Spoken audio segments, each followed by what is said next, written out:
Good evening, TDN listeners and viewers. Of course, uh, welcome to this weekend interview. First off, I owe you an apology for last week. Last week, the technology just did not cooperate. It just didn't cooperate. We were trying to come on, and the lighting was bad. You can still see a little bit of haziness. We've been troubleshooting it. The audio was okay, but the camera seemed to have an issue. And so I hope you missed me as much as I missed you. We just were not able to get a program out. So what I did was I thought it was important enough. I have the same guest from last week, um, Mr. Alvin Thomas, and tonight we are going to be talking about one. We're going to talk about the, I don't want to say fallout because it's not a nuclear bomb, but we're going to talk about the potential impact of the results of the U.S. presidential election. And then Alvin is also going to give us an update on the legal matter that has been filed in the courts in Dominica against, well, I say against, defendants were named. Four defendants were named. If you remember the last time that he was here, the Attorney General, the commissioners on the Electoral Commission, and so on, the Chief Election Officer, and so on, was filed challenging the constitutionality of the general elections in Dominica, both in 2019 and in 2022. So he's going to give us a little bit of a recap, but more importantly, an update of the status of that, because they are waiting for the court to respond. And so that's what I have on tap for you tonight. Welcome back, our regular listeners. It's always a pleasure to have you on. Those of you who are joining us for the first time, welcome as well. If you listen on the Nature Isle RVR Jams radio, on DigiPlay channel 59 carries this week in interview live, as well as online radio SBE in the Toronto market also carries this week in interview live. So big up to our collaborators and all of you who are not listening to us live, because so many people catch the this week in interview episode after the fact. It's like you're either working or there's something else that you are doing at the time, and so you make the time, you download the app, and you can go onto YouTube. You can go tdntv.net. It's also available on This Week in Interview Facebook page, so you can go click there and listen. And if there are folks that you know would love to be part, have listened to the program, send them the link as well. So, without much further ado, I want to bring up uh, my guest tonight. He's a regular on This Week in Interview, and every time he comes prepared. He comes with his backup information. Like when we used to go to grammar school, I wonder if they still do debates. And you have to debate. You have to stand up in front of the class or in front of the school and debate on a point. And you have to have your supporting evidence and say where you get it from. Credibility. Um, so it's always a pleasure to have Alvin, my dear friend. Alvin and I have known each other for decades now, and knew his kids when they were really young, and they're all married and have kids of their own now. That's how far back myself and Alvin go. So Alvin, it's always a pleasure to have you on, and I know my guests enjoy having you as well, because you come, like I say, you come prepared, you come forceful, and you are always sure of what you are talking about and what you're presenting, and you're able to bring it down and break it down so that it is digestible. So welcome back to This Week in Interview. It's a pleasure to have you on. Thank you, Tony. Thank you very much for your warm welcome and your kind words. I appreciate immensely. Let me thank you and TDN Radio, the management and staff, and to your many listeners who are tuned in to the program this evening. It's always a pleasure to come on the program, and for that I am very grateful. I think, and you may have heard that so many times from me that you might get tired with it. But as a JC's, And that's an organization that is dear to my heart. I believe in that tenet that says service to humanity is the best work of life. And I think we all have our purpose here on earth. I think we all ask ourselves, what is your purpose? What purpose do you serve? In whatever capacity that you operate. And I think I can say my purpose is really to be of service to humanity. So it's always a pleasure to come on the program and to try to bring some clarity to some of the myriad of issues that surfaces time and time again, especially as it pertains to our homeland, Dominica, because no matter where we are, our heart is still in Dominica. And therefore, you and the many other persons, the guests on your show, are just as patriotic and concerned with developments that are taking place in Dominica. So it's always a pleasure to be here. So thank you, Tony. Yes, and as you were talking, this song by the rivers of Babylon came to mind, where we sat and wept when we remembered Zion. Yeah. And in so many ways, Dominica is Zion. Oh yeah. If it's natural beauty, it's bountiful gifts in terms of fresh air and water and fruits and produce. And that's where we came from. That's where we are from. That's what makes us who we are. Whatever came from the soil into the food that we eat and make us from that perspective. And also the culture and the heritage that we inherited from our forebears, our ancestors.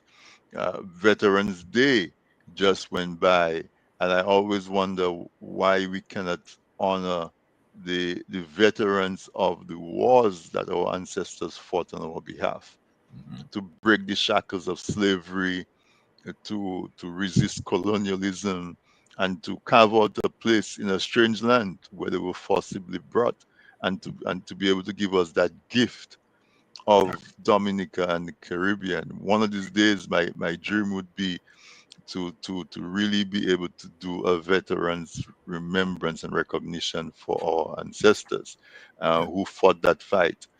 And because it seems as though we have another fight to fight. Absolutely. Yeah. And having said that, Tony, let me just say for those of our folks online listening, Dominica is in landmass is bigger than Singapore. Okay, Singapore is dry. Dominica have resources that Singapore would wish they have. Of course, now, as you know, they're one of the flourishing and economic countries in Asia. But they're smaller. It's a smaller country than Dominica. It has a population of what? 200, they're about 2 million. What's 2 million? Yeah. I don't know what their population is. Yeah. Oh, really? Yeah. Singapore has a pretty large population. I can always verify that eventually. We'll ask our fact checkers to fact checkers. Yeah, so we don't need. The point I'm trying to make, though, is that we have opportunities in Dominica that we can benefit from, and sometimes people of the view that we are up here in the U.S. not necessarily because we want to be there, but I'm saying if Dominica, for example, had the opportunities, economic, social, and elsewhere, for persons and the many Dominicans who are away, we would be a little Singapore as well. You see what I'm saying? So it's important that we listen, our fact checkers say that we're way off. As of 2024, the population of Singapore is 6.04 million. Oh my God. All right. So you see, so you see what I'm talking about.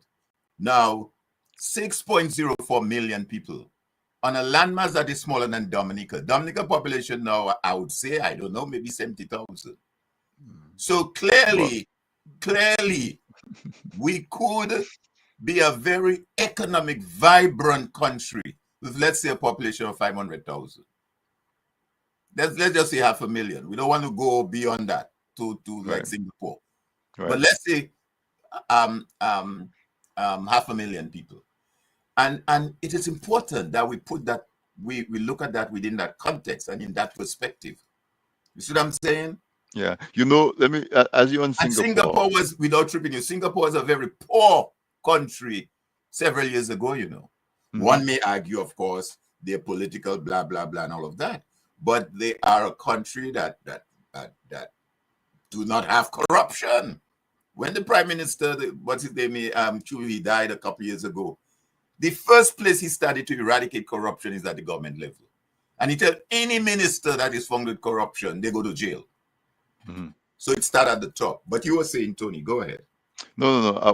What I was going to say is that all something another story about Singapore that's very relevant to Dominica is that Singapore doesn't have any fresh water, native fresh water of its own, Absolutely. and so all its water was imported.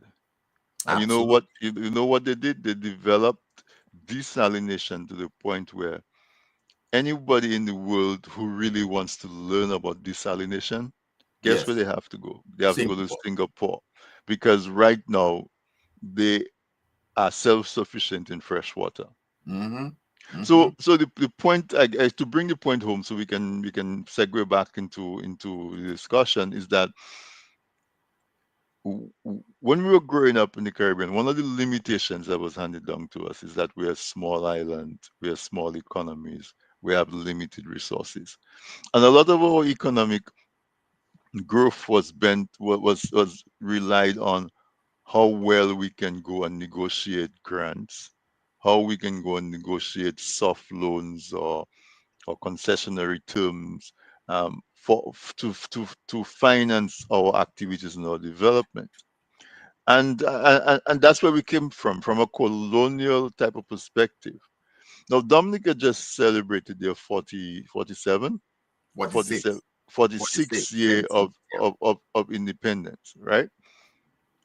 We should be progressing from that to where, okay, it's like a child. You grow up, you're totally dependent on your parents, then you kind of try to go on your own, but you stumble, so you come back to them for help, which is the phase we were in the 70s and 80s. Right now we should have been up and running, where Dominica, I always say that a true measure when Dominica reaches to where it needs to be is when Dominica has to implement visa restriction to control who comes into the country to leave. Mhm. That is how, it's so much so that our people should not be looking to migrate out of the country. We should be looking to manage the influx of people coming into the country. Absolutely. And Absolutely. that is an objective that would say that we are at a point where our development is where we would like it to be, where we can, as Dominican, stand up and be bold and say, I am Dominican and we are independent and we are self-sufficient in water, we are self-sufficient in food, we are Mhm. self-sufficient in education, and so on. And so, Alvin, that brings me to our discussion, right? And I like where you put it at Singapore, because what the Singapore thing illustrates is that the the fortunes of a people, the fortunes of a culture depends on your intellect, on your Mhm. ability to think. It doesn't depend on what resources you have in your country. Well, Dominica doesn't have oil, so what can we do? Or Dominica doesn't have gold, so what can we do? Or no, you use the resources of your people. That's right. You use the resources of your people, and you apply it to your surroundings. And if what you need is not in your country, you use the resources in your country to go and get it and bring it. Absolutely. Yeah. And so wh- when we talk about going forward and the challenges that a country like Dominica faces, we promised we would spend a few minutes and talk about the results of the US election. We're staring down the barrel of a second term of Donald Trump as president of the United States. What are your thoughts? Um, with that in mind? Well, I mean, my first response would be that's what the people wanted. Okay, that's what the people, the American people wanted. That's what the American people voted for, and that is why it is so important, as we will Right. discuss later on, what the matter as it relates to the lawsuit filed against the 2019 and the 2022 elections in Dominica. Because at the end of the day, as I have said before in this program, election has consequences. The American people chose to do that. But I'll tell you more than that. What I will say as well, Tony, is that in my view, and that's just my opinion, somebody may differ with me, the American people voted out of outrage. And that's what happened. In any country, when a population is one might say their backs against the wall, and they are outraged, and they're not seeing how should I say, economic development. They're not seeing progress. They're not moving, especially, as we would say, the lower and the middle class citizens of a country. So again, if we may just digress a bit and look at Dominica, that is where Dominica is now. The American citizens voted out of outrage. They felt, because when one considers, and it takes us back to the electoral process and the system, although Trump had his thing and the GOP saying, oh, the election is rigged and all of that. The question I put before him now, was his result rigged? If you were taunting all along that the system is not good, the system is this and that. Now that you win, can we say the system was rigged and therefore your election is not good? Right. So the reason why you won is because election was rigged. Was rigged. Exactly. And I would submit, the first to submit, no, the electoral process in the United States is not rigged. Yes, you may have 1-2 instances where you might have something, but overall, generally, the election is not rigged. So the people voted out of frustration. At the end of the day, they felt that their economic means were not being met. Inflation was a problem. They go to the supermarket, they were paying more for food, they were paying more for rent, they were paying more for childcare, and all that kind of stuff. And I'll tell you what's more. Bear in mind, when Trump came in his first term, he met an economy that was doing well, which was handed over to him by Obama. Obama was there for 2 terms. He managed the economy very efficiently.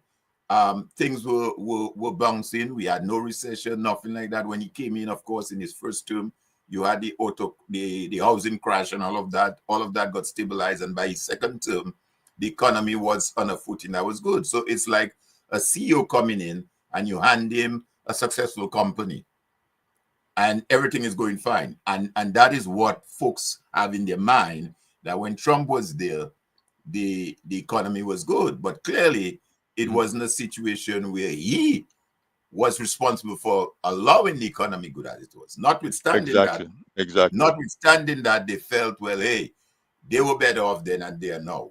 And as such, they vote along those lines. So it will be interesting to see how it all unfolds, given again against the background that the GOP now has the majority in the Senate. Today, I learned that they also got the majority of the House. They got the White House. He got a popular vote. And one might say, quote unquote, he got the Supreme Court on his side. He has more judges sitting on the Supreme Court. And based on the way the Supreme Court has been handing down decisions, seems to be more favorable towards it. So it will be interesting to see how the whole thing unfolds. Hence the question, Tony, those of us like you and I and all the many Dominicans that are in the US need to have an option. Like they say, you drive, you have to have a stepney. If you get a flat, you want to know you have a stepney that you could change your flat tire. So I remember we had a song before that used to sing, "A Deputy is Essential." you know. mhm, So so we have to have a fallback, and that is why it's so important for us to be having the conversation that we're having in light of what is happening in our country, Dominica, our homeland, which I'm sure many of us would, if the opportunities were there, like it is in Singapore, where you have 1.77 million non-residents in Singapore, over a million, right. that that many of us would have been preferred to be in Dominica, where we can make a contribution to our country, its development, and be happy. In the next few months, winter is eating us. We won't have to deal with that cold, and we can live. A lot of Dominicans are now living Dominica, and they go where? Antigua to work and doing pretty Yeah, well. They go to St. Martin, they're they doing do pretty well. well. They go to St. Kitts, they go to pretty well. I mean, I have this friend of mine, his daughter works for a US company based in Chicago, but the company also have branch offices in the region. One is in St. Kitts, so she works out of St. Kitts. They're trying to get her back into the main office in Chicago, and she's kicking hells. She said, "Boy, I don't want to go back up there at all. Life is so good on St. Kitts." Right. She's been paid, I guess, in US dollars. She enjoys the life in St. Kitts. Go to the beach, go to there, go to there. You think she wants to go back in cold Chicago in the winter months or anything like that? She don't want that. So I'm saying all of this to say it will be interesting to see how it unfolds. But having said that, those of us listening tonight and can share with others, we must ensure and do whatever it takes to ensure that our country, Dominica, does not become a red China with the influx of Chinese, does not become a dictatorship, that it can still be a place that with tremendous potential, where one day those of us who want to return and contribute to the development of this country can do so. Hence the reason that I do all what I'm doing in terms of the issues that comes up in Dominica and need to be addressed and spoken about. Yeah. And what I would add to that, Alvin, is that in life we learn that we shouldn't dwell on the things that we cannot control. So the American people voted, and they voted for a Republican, a red wash, Donald Trump, the Senate, the House, the Supreme Court, the popular vote. There's nothing that Dominica can do about that. True. What Dominica has to do is to decide, where does Dominica want to be in 5 years, in 10 years, in 15 years, in 20 years. And after we've decided that, we can look at the US and the UK and China and everybody else and decide, how can we position ourselves in relationships with those powers and our fellow Caribbean countries, how we position our relationship with them, with Martinique and Guadeloupe and CARICOM. We have to be able to decide how we're going to position ourselves so that we can move Dominica from where it is towards where we would like to see Dominica in 5, 10, 15, 20 years. Mm-hmm. Mm-hmm. And that is discussion that we really have to have. And it comes back full circle, is that we may, some of us may not like the way Americans voted, but the fact is that they had the freedom to vote their choice. That's right. And so that is what we're saying, that Dominicans should be given the same freedom to vote their choice, just like Americans. And they may choose to vote for the same party that's in power right now for another 4 or 5 elections. Mm-hmm. Mm-hmm. But the point is that if the citizens and the people cannot be confident that those election victories were received in a free and fair manner, it gives a tint and a stain on the country in two ways. One, the people that are in power feel like they're invincible, so they have no incentive to perform.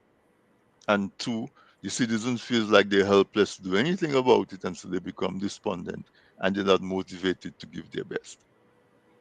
So that is what I would say in relation to Trump being president, or if it was Kamala, it would be the same thing. Right. Right. No, you're absolutely correct, Tony. You're absolutely right. And I would say now, if I may just kind of just segue into the matter as it relates to Dominica, Mm-hmm. more specifically in the election. And Mm-hmm. that is why it is so important, because elections are at the heart of a democracy. Elections that are free, fair, and transparent is at the heart of a democracy. And if we do not have, or if the citizens do not have confidence in the process, in the system, then we don't have a democracy. We have a Right. dictatorship. We have Right. tyranny. We have Mm-hmm. chaos. And it is absolutely no doubt. I challenge anyone listening tonight or listening at some other time to say to me that the process that we have in Dominica as it relates to our election and the system and the process is free and fair. Because for the last almost 2 decades, or at least a decade and a half, we have had repeatedly reports upon reports upon reports upon reports that speaks to the question of fixing what we have, making it more transparent. Okay, and I will point out specific areas as it relates to that. Okay, and some people may have asked and continues to ask, well, why are you guys bothering if an election that was still 2019 or 2022? And as I tried to explain, and as I did on your previous program and other programs, this matter goes at the heart of our Constitution. It goes at the heart of the country's Constitution. The Constitution of any country is the supreme law of the land. Nothing else takes precedent over that. Nothing. And if any citizen feels aggrieved, feels that their constitutional right have been violated, they have that right, inalienable right under the Constitution to take this matter to the courts. And that is provided for in section 103 of our Constitution. It is clearly stated there at section 103 of the Dominica Constitution. And the Constitution goes further at section 116 rather, to state clearly at section 116 that Dominica shall be a sovereign democratic republic. That's what it is. Exactly. That's a one-liner there. Dominica shall, it not say may or will or want, Or shall should. Yeah. Mm-hmm. be a sovereign democratic republic. And it goes on at section 17 to say this constitution is the supreme law and subject to the provision of this constitution. If any other law is inconsistent with the constitution, this constitution shall prevail, and the other law shall, to the extent of the inconsistency, be void. So what we are saying, as when I came on the previous program that you had, there are four claimants or plaintiffs, as we might want to call them. Four people that's bringing the case. That's taken the case, representing a broad cross section of the country. And they're doing so, as I indicated the last time, on behalf of the people of Dominica, because our Constitution, again, if I may refer to it, and it's important, not many of us take time to read or understand the Constitution or familiarize ourselves with it. The Constitution of Dominica begins, the preamble, before you look at anything else, the preamble states the Constitution of the Commonwealth of Dominica, whereas the people of Dominica, that word people is there, right up, first line, whereas the people of Dominica, and it goes on to explain A, B, C, D, E. The point I'm making is that this matter is being taken on behalf of the people of Dominica. And basically, we are saying that And the matter is presented as a constitutional motion. So we are filing a motion before the court, a constitutional motion saying to the courts, we believe certain sections of the Constitution were violated. And the sections we are referring to in specific has to deal with, as it relates to the electors list. Based on the laws of the country, the electors list is not dealt with in conformity with the Constitution. We're saying also that the qualification as pertain at section 32, I think it is, that deals with who can and cannot vote. Right. And one of the major criteria they're stated, let me just see if I can pull it up very quickly, deals with the question of just tell them. section, Give the yeah. Section 33. Section 33, subsection 2A. Every Commonwealth citizen of the age of 18 years or upward who possesses such qualification relating to residence or domicile in Dominica as Parliament may prescribe shall, unless is disqualified by Parliament from registration as a voter for the purpose of electing representatives, be entitled to be registered as such a voter in accordance with the provision of any law in that behalf, and no other persons may so be registered. So it is quite clear who can vote. You have to be a resident, you have to be domiciled in Dominica. So we believe that section is being violated, and we're asking the court to issue a declaration on this particular matter. And then, of course, we have to deal with the question of identification, voter ID. So, in a nutshell, we are seeking some 18 declarations of the court. That matter was filed. 18 declaration, yeah. Okay. Specific area. We have other areas, for example, access to the national state-owned radio, the question of fairness under the Constitution as well, discrimination. So we're asking the court on that matter. And we filed back on the 4th of September. The motion was filed in the court back on 4th of September. And the court was supposed then, 4 weeks from the filing or thereafter, issue a date for the hearing. Up until the time we filed what was called a certificate of urgency, we had not received the date for the hearing. So on the 30th of October, lead counsel representing the claimant filed in court what is called a certificate of urgency. And basically what a certificate of urgency is whereby a matter is presented before the courts, and counsel feel that that matter is sufficiently interested, it's grave, it can have public implications and all of that. We heard talk of recently of snap elections and all that kind of crap taking place in Dominica.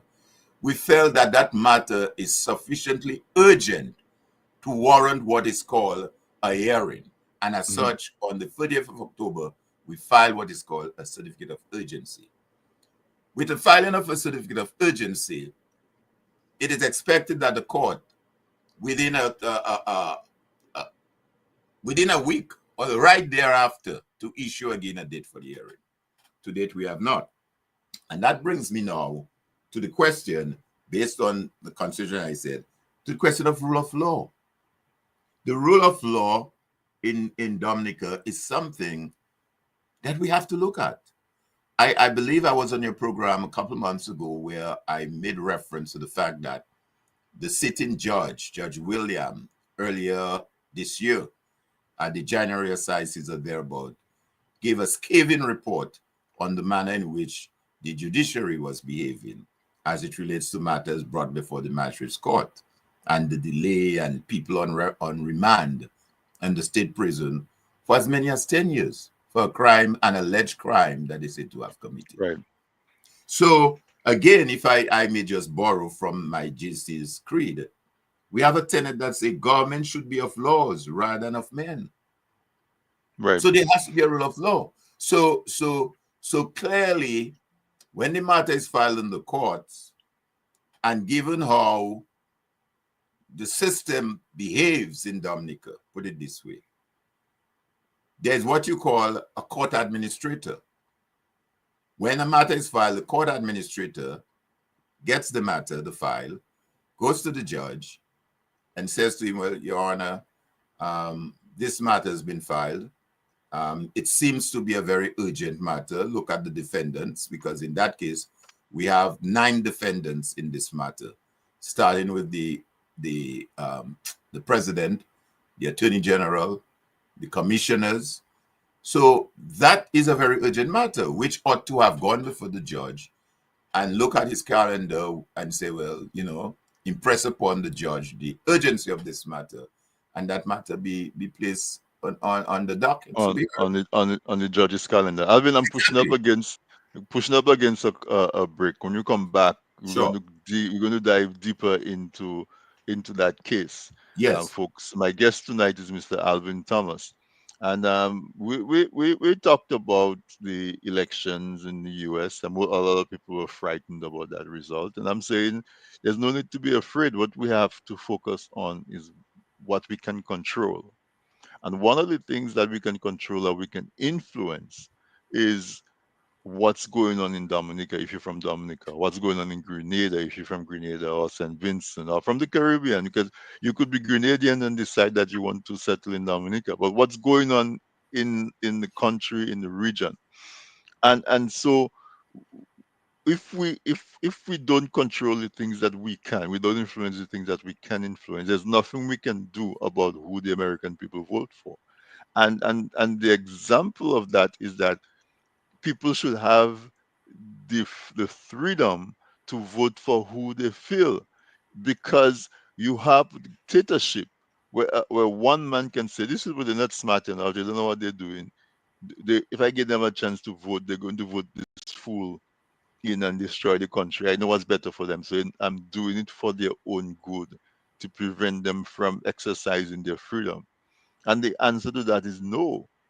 Let them make their mistake. Whether you think it's a mistake or not, let them make their mistake. Let them learn from their mistake, and then 5 years later they will vote the person out. Or if the suffering hasn't been enough, they'll vote them in again.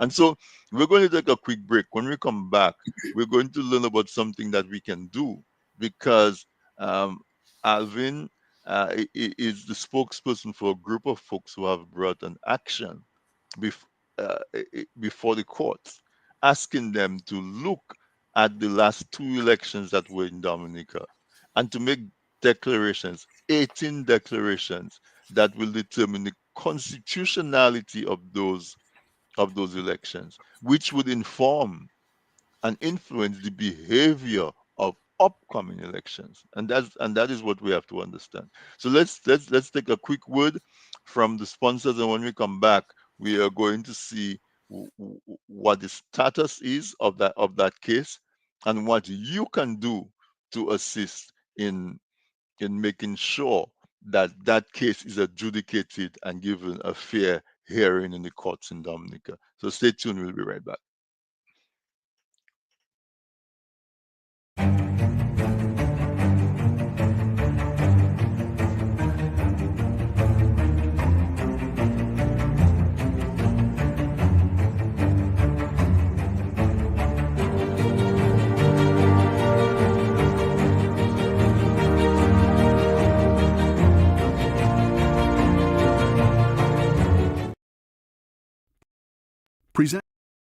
Presented by.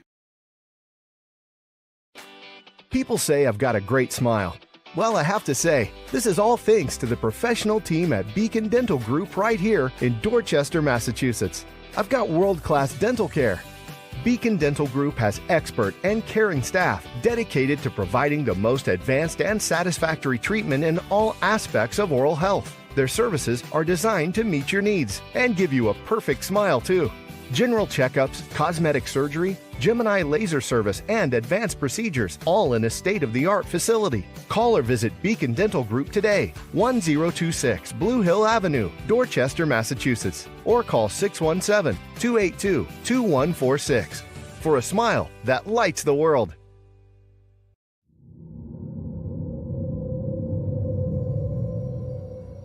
A smart house run by a vengeful AI, a mute witness to an act of unspeakable evil. A breadfruit thief is haunted. A young man unwittingly creates a god. Giant crapos terrorize a community. A witch seeks revenge on her neighbors, and much more. The Piton Noir Writing Collective is thrilled to announce the release of the third book in their acclaimed anthology series, The Flying Crapo. Flying Crapo, Heroes and Monsters. Now available for purchase on Amazon.com. Get your copy today and embark on a journey filled with heroes, monsters, and the magic of the Caribbean.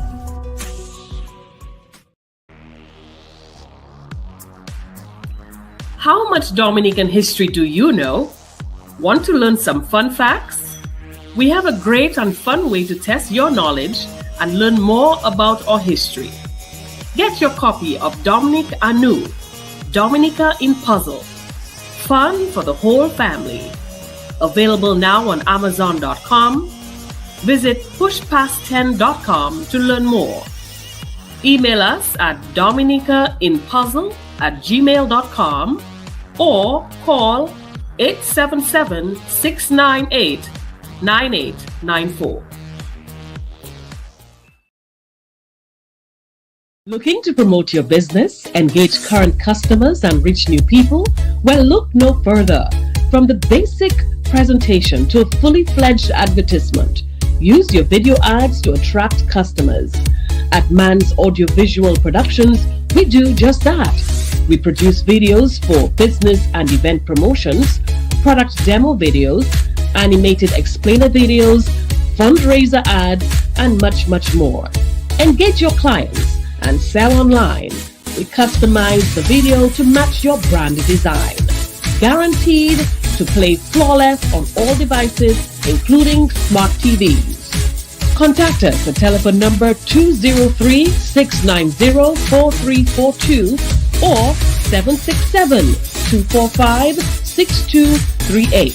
Visit our website, mansaudiovisual.com, or email us at derekvideo@gmail.com.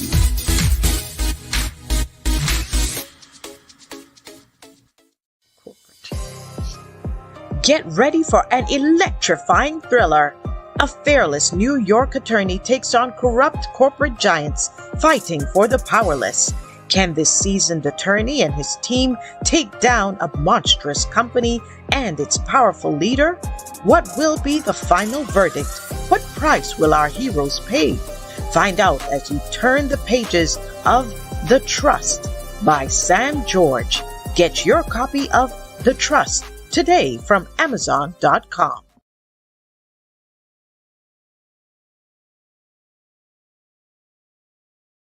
Welcome back, listeners, and we want to say thank you to our sponsors for keeping us on the air. And while you're at it, we know we at TDN are always trying to bring you additional information and entertainment. You know, the ever popular Dissect show is restarting its season 5 this Saturday at 7 p.m. on tdnradio.net.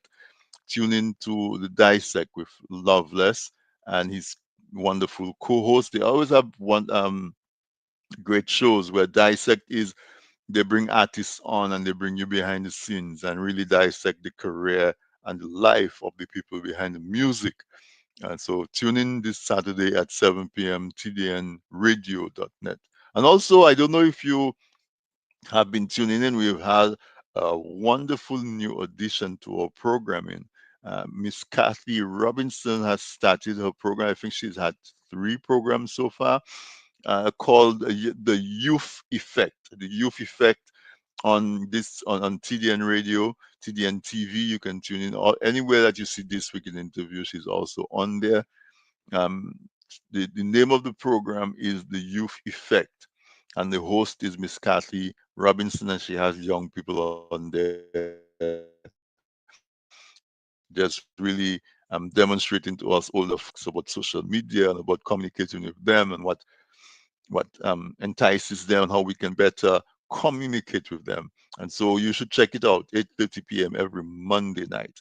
Uh, the Youth Effect with Miss Kathy Robinson. It's a wonderful, wonderful program. She's had three brilliant programs so far, and we look to that program really, really growing legs. And Kathy, using her tremendous background and experience and qualification in education and in working with young people to make a huge difference with our folks. So tune in if you know a young person that would benefit from that camaraderie.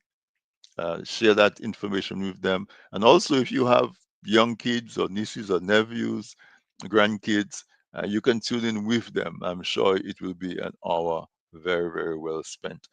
To get back on track for tonight's program, my guest is Mr. Alvin Thomas. Alvin is no stranger to TDN. He's usually on here. And we all know when he comes, he comes with his information and his references as if he's waiting for somebody to challenge him. Challenge me if you dare, because I know I can knock you back for six. You know, Alvin is a consummate, passionate, source community person, civic minded individual. His entire career, his life has been dedicated to that as a civil servant in Dominica, as the Secretary General of the um, Public Service Union, as Postmaster General, as Assistant Secretary in the Ministry of Tourism, and on and on and on. And he came to the US and also served. Currently, he runs a company called OptiServe. I think he'll tell me the Optic correct name. Precision. Optic Opti Precision. Precision, where if you want glasses, beautiful, wonderful, well-fitting glasses, you can get your prescription to Alvin, and he will get you your glasses at much reduced prices, and you know he'll send it to you in Dominica. So even if you are in Dominica, you can once you can get No your matter where you are. prescription to him, you can get it to you. And if you're in the US especially, even if you're not in Atlanta where he's based, you could be in New York City, anywhere.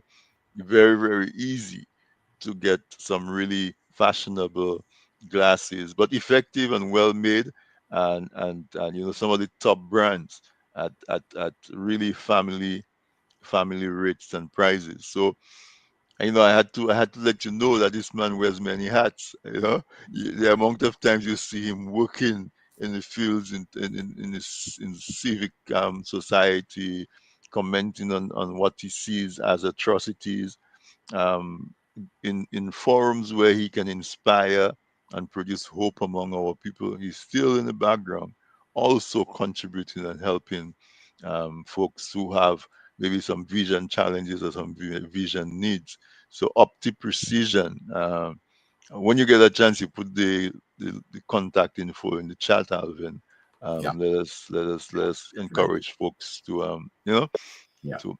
Thank you, Tony. So Mm. I know, it's our pleasure. That's what we have to do. We have to build each other up, and then we're going to have an OptiPrecision. Before we know it, we have an OptiPrecision outlet in Dominica, and Yep. and before we know it, we're making lenses and shaping lenses because Yep. you have experience working in a plant where they Yeah. made That's my lenses background. Yeah. for eyewear. Yeah. So why License can't we optician. Yeah. license optician? So why can't we Manage do that labs in Dominica? all over the US. Well, in Georgia primarily. Mhm, mhm, Manage mhm. optical labs and all of that. Yeah. So Yeah. I appreciate that. Thanks, man, Tony. I Why, appreciate why it. can't we have a lab in Dominica where we shape Well, and like I create told you, lenses? that's our goal, that's our objective. And Yeah. as we speak, we desperately want to open a shop in Dominica. Um, but we're hoping, against all of this economic background and all of that. So, we kind of It's in the excited. So we're exploring it it's and see. definitely in the cards. Definitely in Yeah, the cards. yeah. Yeah, yeah. But When we retire back to Dominica, that's one enterprise we're going to have to create some I know, employment, I know, some I know. highly skilled employment for our people. And I'll tell you, I mean, even right now as we speak now, I got 3 clients from St. Kitts that's getting their eyewear done through us. Right. So it's not just even Dominica, throughout the region, St. Kitts, St. Lucia, the region, you know, yeah, and yeah. it is an industry that is very viable, I would say. So whether we like it or not, at some point we're going to need some visual, you know, corrections. And we do in addition to prescription, we do non-prescription and contact lenses as well. So Oh, we did really? 9 yards. Yeah, we do contact lenses as well. Sunglasses and Sunglasses, prescription, non-prescription, everything. All the accessories that goes with it, the whole 9 yards. Yeah. But let's that's get awesome. back And onto. no, but it's not about, it's not getting back. It's part of the I'm sorry. conversation. Yeah. Because creating an environment in Dominica where people feel that their opinion matters, creating an environment in Dominica where the courts are functioning the way they should function, the rule of law is allowed to carry its Right. justice, opens an environment where people can, like you and other people, will feel comfortable coming into the country to And doing invest business. and to do business. And to But invest. if you have an environment where the people feel like, if those that vote for the government obviously wouldn't feel it, but the half of them that don't vote for the government feel that their choices wasn't given a fair chance. People like who take matters to the court and see their efforts being stymied. So a businessman come in and say, okay, so I invest money in this country, and if I partner with somebody and that person turns rogue on me, what hope do I have of going to the court to get redress? And if you're not confident in that, what would inspire you to invest in that country? Absolutely, absolutely. And not only that, if it's a situation where you have to have favors with the government, and because you may not agree with a particular policy or voice a position, then your business is sabotaged or frustrated. So, I mean, you're right. You're absolutely right, Tony. I mean, you're absolutely right. And I know many of us who are in the US, there are many of us in the US who have the necessary skills, training, expertise, business, capital, you name it, and in a position to go back home and to assist and make a difference. But there has to be that enabling environment. There, like you said, there has to be an environment where there's rule of law, where people feel confident that their investment would be, would be well respected. And it's not a question whether you have to support the government or don't support the government to get that. That's besides the point, I mean, look at, for example, you have one specialized, experienced ENT specialist in Dominica in the person of Dr. IP. One specialized ENT.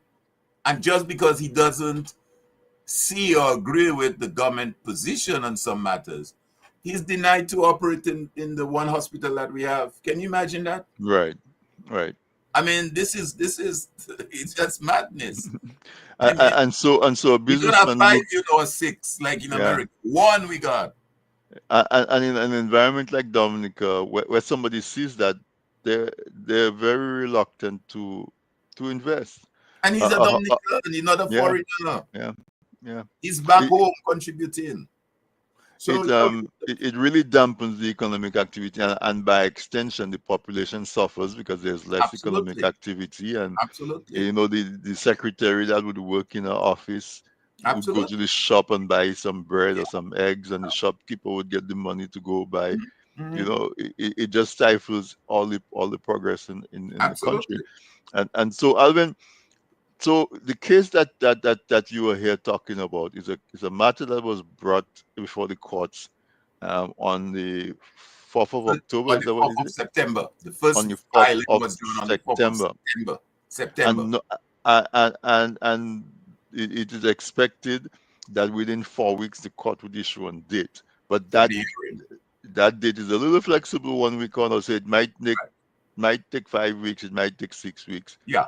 But it took, after almost 8 weeks. That's right. You went back to the court and say, hey, we filed this matter and we believe it's urgent. Can you please expedite the process so that we can get a hearing? Yes. And the court, and that was done 2 weeks ago? On the 30th of October. right Yeah, before the independence holiday. Yeah, 2 weeks so about exactly 2 weeks ago. That's that. Yes, 14 days ago, yes. right? So it's been 2 weeks, and when a certificate of urgency is filed, it means that you almost have to go wake up the judge in his bed and bring him and tell him, come to court. We have an urgent matter that needs to be heard because somebody's dying or something is happening or there is a miscarriage of justice that can happen if it's not heard in. And 2 weeks, there's nothing urgent about 2 weeks. And this is not a matter, Tony, that should take its normal course. Right. And again, you heard, like I said earlier, there was talk about snap elections and all of that. And yes, the prime minister has that prerogative to call elections. Again, that is another matter that we can discuss in a complete different program. To what extent? To what extent is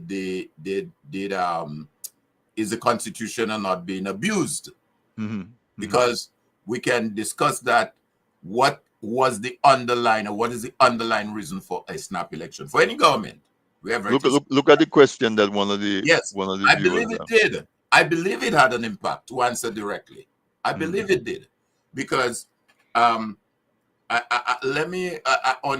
the program before, I referenced several times the CCJ's report, and one of the things that the CCJ said at section let's see now, at section 77 of their report, they said here that, moreover, without free and fair election, the preambular value of the creation and maintenance of and respect for lawfully constituted authority would be fatally undermined. The consequences of such a denial that a reflection on Caribbean history demonstrates include loss of legitimacy, public unrest, and even revolt. And it was clear that Dominican sent a message saying, we are not going to stand by and take any snap election this time around again. And we're prepared to go down the road fighting. And I guess he got the message, he heard the message that this wasn't going to go down well. And based on that, and he knows the climate on the climate on the ground is not favorable to him. I don't care whoever you speak to, notwithstanding all this little charade that took place on Sunday there. That's just fluff. That's just fluff. Okay.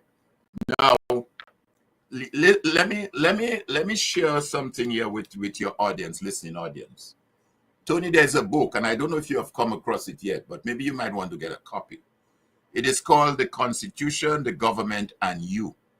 And it's a book that was published back in 2007 by Mr. Alex C. Lawrence. Isn't that the Prime Minister's lawyer? No, well, I'm not sure. I don't know. But what I do know, he's a commissioner on the Electoral Commission. Electoral Commission. He's an attorney, and he's a commissioner on the commission. Okay? Now, that book speaks of, it says, the Constitution, the Government, and You. Very interesting. Hear what he says in chapter 1 of the book as it relates to Constitution. And very briefly, citizens should be vigilant to ensure that the government and public authority do not act in a manner which breach or undermines the Constitution. So we're filing a constitutional motion. That's what we're filing, because we felt it was breach. And he's telling us we must be vigilant. Enforcing the fundamental rights and freedom. Any person who alleges that any of his fundamental rights and freedom have been breached, is being breached, or is likely to be breached, has the right to apply to the court for redress. That's Alex Lawrence writing, penning that, you know. Who freedom has been breached, is being breached, or is likely to be breached, has the right to apply to the High Court. So the claimants in that matter is saying, we believe our constitutional right has been breached. So we're applying to the High Court. He goes on to say, the High Court has very wide constitutional power and do whatever is just and appropriate to ensure that one's fundamental rights and freedoms are protected. The Justice William that I referred to earlier had this to say when he made a comment as it relates to rule and law. The rule of law is important and the rule of law can't be upheld in such circumstances, meaning that the delay that he experienced and he saw with matters that are presented before the courts. The rule of law is being undermined by persons who must know better and can do better. And that is why earlier I referenced the court administrator has the responsibility to take this matter file to the judge and say, Your Honor, seems to be a very urgent matter. Let's find a space on your calendar to have this matter determined. Right. On chapter 3 of Alec Lawrence's book, the ability of Dominicans to elect the government of their choice is a very precious and important right. It must be cherished, exercised, and protected by all citizens at all times. Dominicans did not always have that right. It was only through the struggles and sacrifices of our forefathers that all adult Dominicans were eventually given the right to vote in 1951. No party should set out to win. You hear what he says? No party should set out to win. Indeed, no party should be allowed to win in an election at any cost. No matter how many lies are told, reputation ruined, or crimes committed, democracy demands integrity, both in the party in government and in the opposition. In the opposition. All right. So, one other one which is important, let me just take this last one, which is very important. On chapter 11, where he talks of our duty as citizens, because most of the times, a lot of what's happening is because citizens laid back. They don't take action. They don't get engaged. The citizens in America got engaged. We may not have liked the way they engaged, but they got engaged and they say, hey, we want to vote for the GOP. It is the duty of every Dominican to strive to be a patriot, no matter where he or she is. Once you're a Dominican, it's your duty to be a patriot, whether you're speaking from New York where you are or I'm in Atlanta. A patriot is a person who loves, supports, and serves his country and is prepared, if necessary, to die for it. Those are the words of Alec Lawrence, to die for it.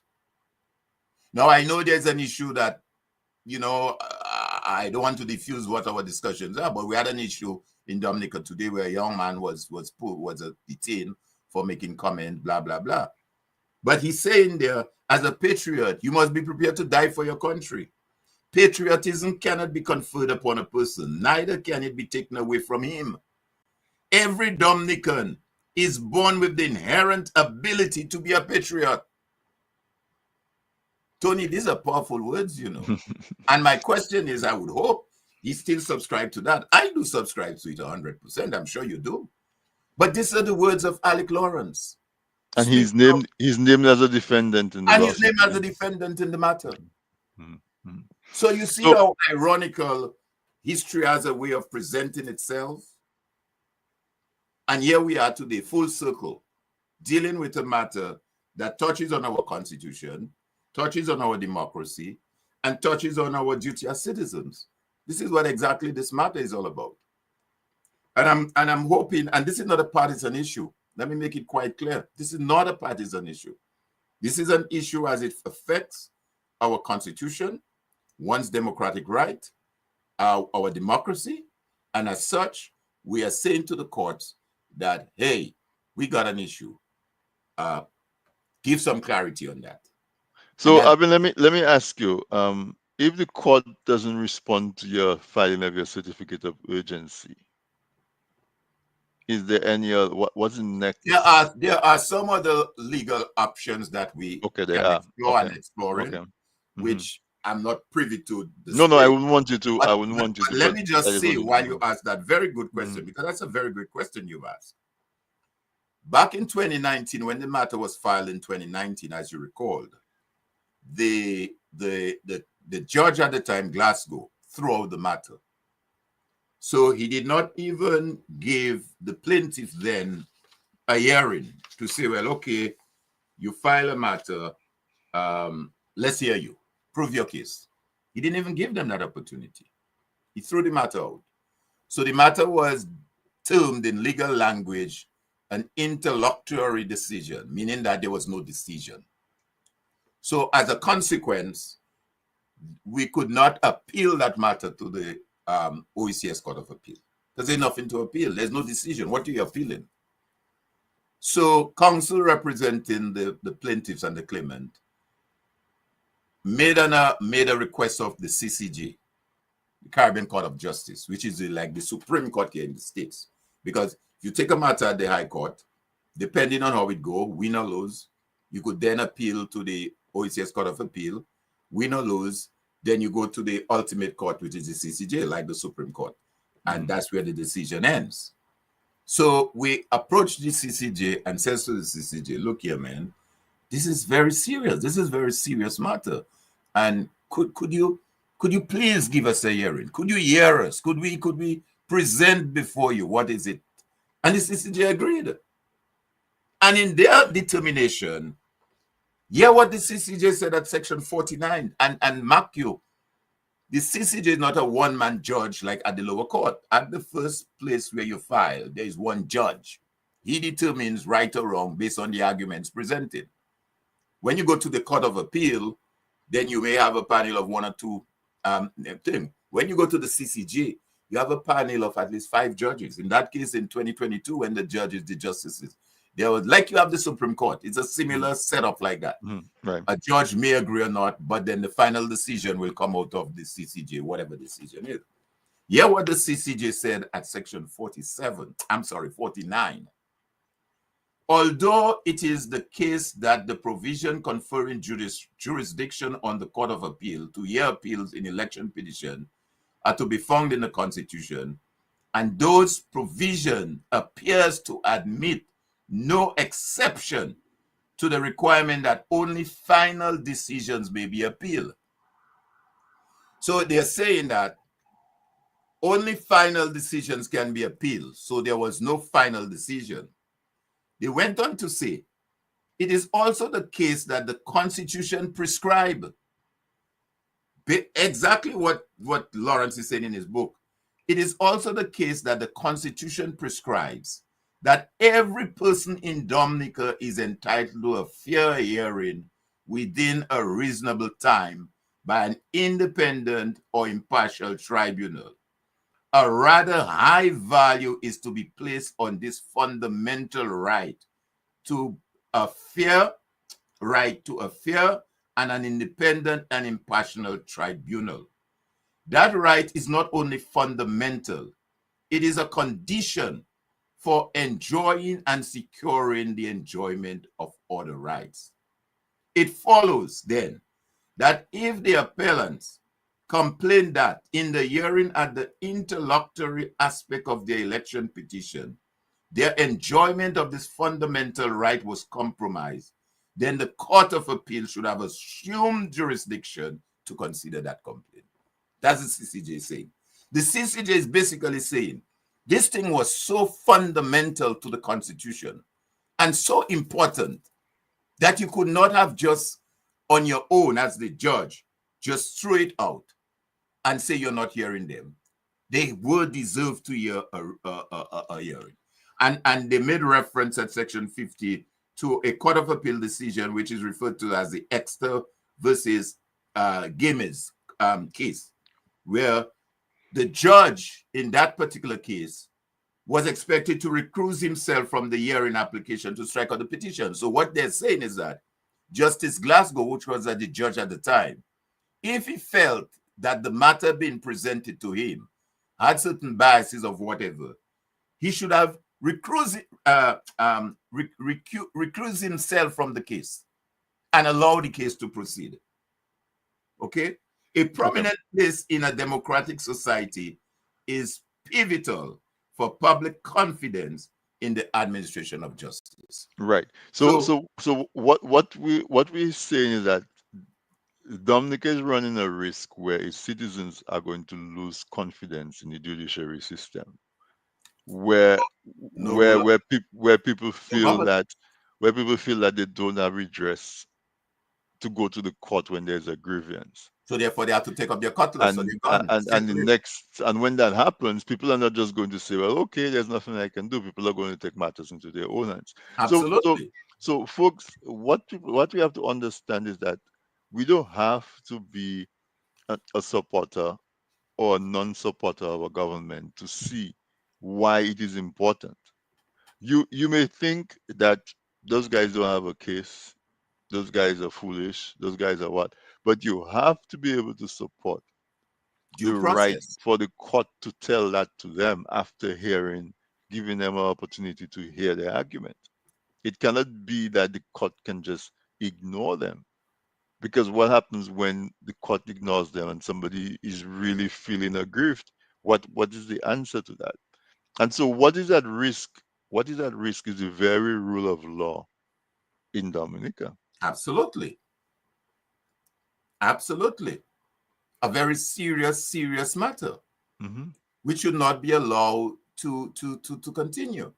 As a matter of fact, I had a private conversation with a prominent attorney in Dominica, and she expressed that same concern.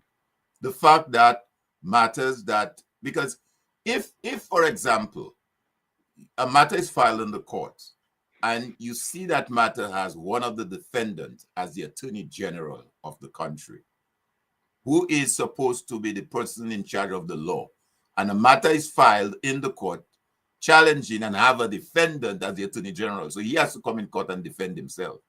You also have the President of the country. Clearly, that is a matter of serious importance. That would say to you as a court administrator, we need to clearly air on this thing. Let me address this. So that cloud doesn't continue to hang over the government. Exactly. So, exactly. But let me.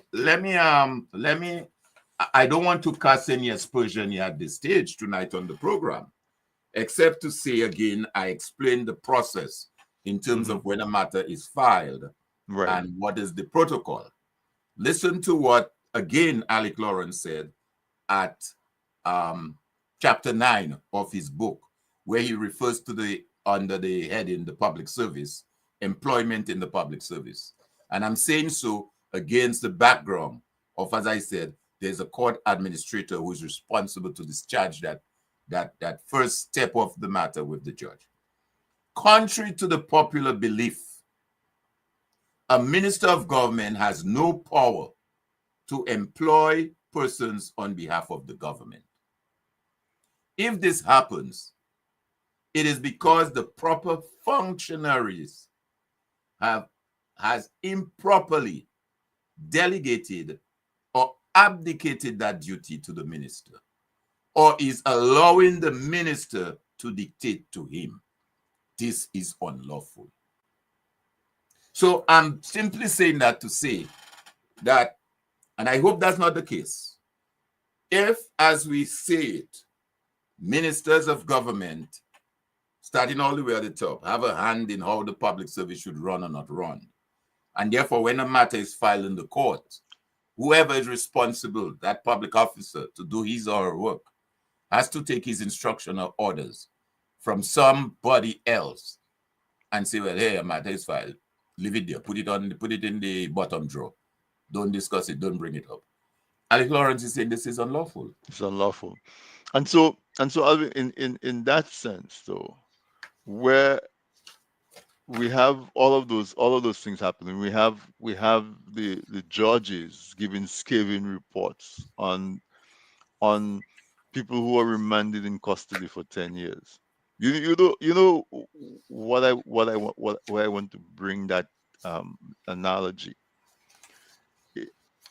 Isn't those countries where you have a family that's ruling the country, and that family is the richest family in the world because the resources of the country is used up and spent as if it belonged to that family.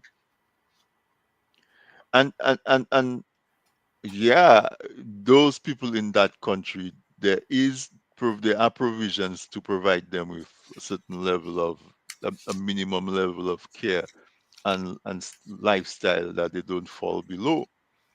But we see that, is that what we want to happen in Dominica? Exactly. Because access to justice is a resource.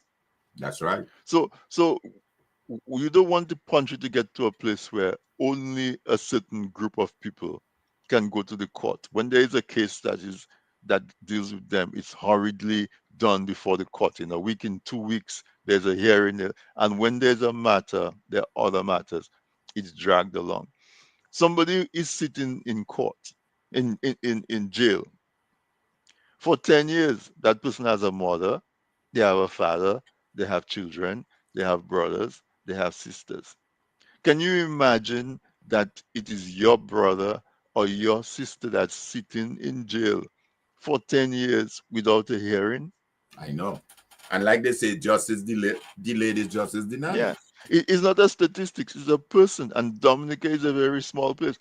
No matter what it is that person is accused of, the person deserves A hearing, a fair a hearing. hearing. Yeah. And it's delayed for 10 years. And the judge the magistrate, he made a report calling it out, and he did a second one.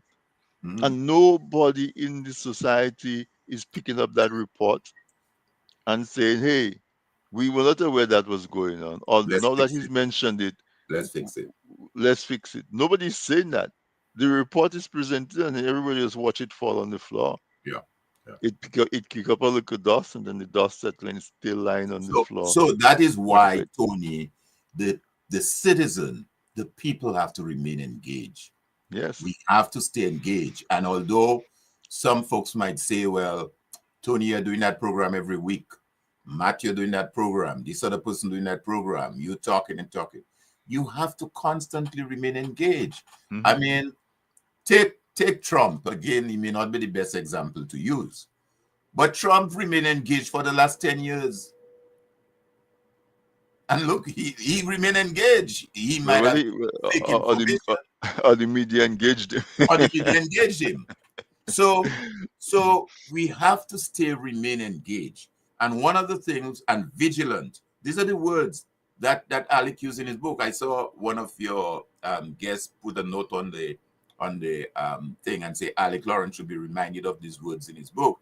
He seemed to have divorced himself from penning them. His word don't align with his action. And that may be true based on what she's saying. But the written word is what it is. It's written there. And that is why we have to remind him and we have to reference it to say, well, to him, what have happened between then and now to give you a different perspective? Are you telling me now that the Constitution is no longer important, as you say? Are you telling me now that a patriot must not be prepared to die for his country anymore? Is that what you're telling me? So if that's what you're telling me, let's hear it.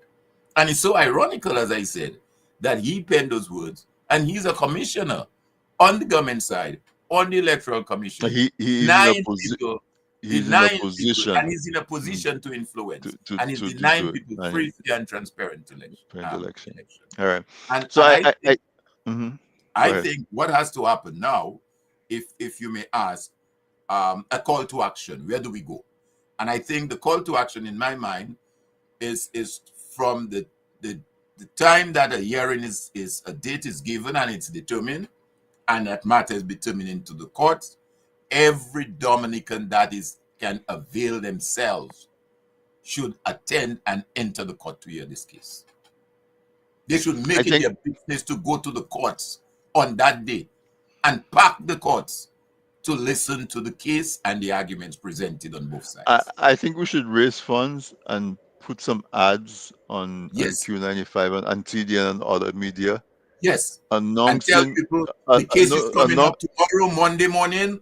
Find yourself in Roseau. You need a ride, we'll get a bus to get you down to Roseau.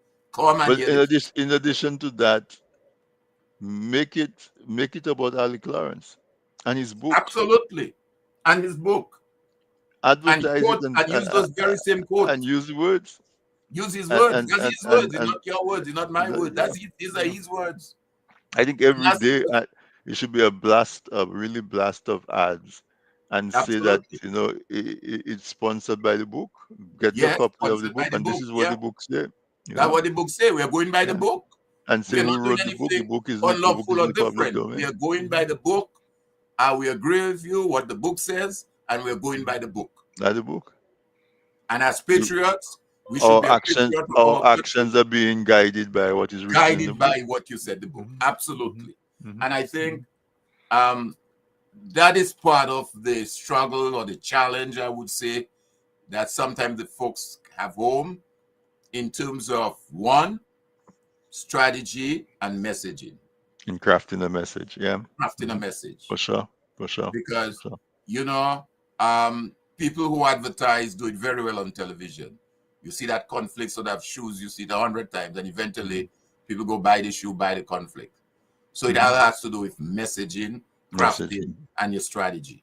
Yeah, so definitely. we're not going to disclose everything here tonight, but clearly that is something. And we should launch a campaign and go to Ali Clarence to ask him to sponsor it, because it's going to raise the sales of his book. Absolutely. Absolutely. But anyhow, Alvin, we almost an hour and a half, so I think we need to start wrapping it up. Sure.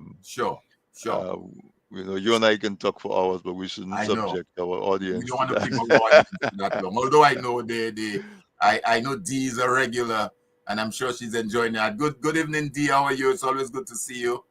Yeah, she's a regular every Wednesday. Yes. And Myrna and Owen Prosper and these people, Sophie and Maggie. But I would say too, though, that those of us who are hearing this thing, and I know folks can always go back and listen to the program, you need to share the information. One of the things I would encourage people to do is, if possible, to get a copy of that book. I tried to see if it was on Amazon. I didn't see, but I'm sure could find copies of it. He may want to how they say, can you publish a book and then pull it back? I don't know. He go and buy every copy that's available and put it in his basement. But seriously though, I think folks must stay engaged. This is a very important case for Dominica and for those who are there now and those who are to come. Election has consequences. The CCJ again said very, very clearly in their reporting that electors lists are central to the legitimate and lawful elections, and they're the central element of a democracy. So again, it is a case brought on behalf of the people of Dominica. Yeah. It's not anything to do with partisan. It is saying that as we see it, as we present it, folks' constitutional rights were breached, and as such, they have a right to go to the courts and to seek redress on the two last elections. And I'm glad the question was raised. That has to be done as a matter of urgency before any other elections is called. And that was one of the points that the CCJ made, that they saw there were taints, and they say, moving forward in the future, we should not have another election until those taints are removed. Taints being all of those irregularities that presented itself in the last two elections. So, Tony, thank you again for the opportunity. Certainly, always a pleasure. And explain so the persons can understand what is happening. I hope I was able to provide some clarity and explain the process, as well as to advise what is at stake. Thank you, Alvin, and thank you for what you do, and thank you to the folks who are bringing this to the fore, because it's a discussion that needs to be had. And as we said, of course we have a hope for an outcome, but it does not matter the outcome. The idea is that we need to be able to preserve the systems and the institutions that exist in our community, to put guardrails on the people that we give power. Otherwise, if there are no guardrails, it's about a person's individual. That's right. Yeah. So thank you so much, and good night, everyone. Alvin, I wish you all the best. I think you should come back often. Until this is resolved, you should come back often. No, I'm serious, because the more people hear the messages, the more they understand what's going on. And the more and we need their support. We definitely need their support on this one. Dee says, great initiative, Alvin. It's encouraging and gives the people hope, and that is so true. We have to be able to show that there is something to do. You know, like sometimes if you don't feel like it, if you lie down in your bed and give in to the feeling, get nothing done. But if all you do is get up and go brush your teeth, after you brush your teeth, you might go make some tea. After you make some tea, you might take and read a book. And next thing you know, you might be taking a walk, you're in the park enjoying nature, you run into a friend, and Yeah. but all of that, you would have missed all of that if you had just stayed laying down in your bed feeling sorry for yourself. And so And yeah, and like you said earlier in your earlier comments, if you don't get the right people, if your process is skewed and you can't get the right people elected into government to serve, then you have rogues and vagabonds yeah, getting yeah. into office to And serve bright scams and people, scoundrels. to serve Yep, the people, and you know what that can lead to. yep, yep. So let's hope for the best and all the best in the endeavor. We encourage folks to reach out and to support, and we hope we see a speedy resolution. We hope that the system understands what urgency means and say, oh, I intended to do this, but the independence distract me. Let me go and take care of that tomorrow first thing. Eh? Mhm. Giving them Abs- the benefit of the doubt. That's what happened. So, abs- folks, there you have it. As usual, when Alvin comes, he comes with a lot of information, really rich, really deep, and irrefutable because he comes prepared, and that's what I think is the level of respect that he shows to this program and to you, the audience. And so we really appreciate that. We don't have folks who just come and just talk from the top of their head or just say something and they cannot prove it. Or no, Alvin comes and he comes with respect.